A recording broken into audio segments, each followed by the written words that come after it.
Hi everyone, welcome back to another video from Crypto Basics. In this video, we will be learning how to enable sending on Coinbase. To enable sending on Coinbase, the first thing you'll need to do is to verify your identity. So go ahead and open a web browser and sign into your Coinbase.com account. Here I'm already signed into my Coinbase account. If you haven't verified your identity yet, you will need to do so by clicking on this Verify Your Info option. You will need to provide your name, verify your email address, and accept to the terms and conditions of Coinbase. Now once you get to this complete account setup, click on Verify Your Identity and then select one of the ID type you can provide in order to verify yourself.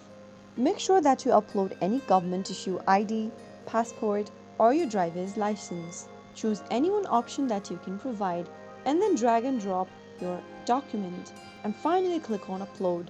Once your identity is verified, go back to the main home page, and if you haven't already, also make sure to add a payment method.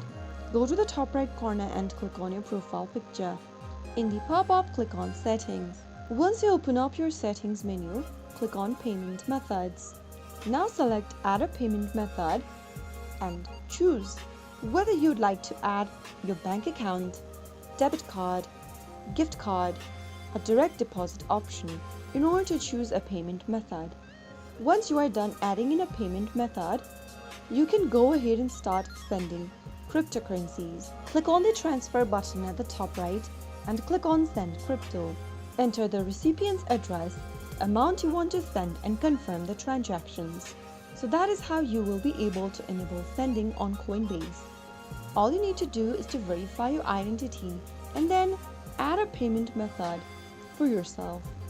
If you found the video to be helpful, go ahead and give us a thumbs up. Don't forget to subscribe to our channel by hitting the subscribe button. Press the bell icon so that you'll never miss another upcoming upload from us. I will be back again in the next video. Thank you for watching.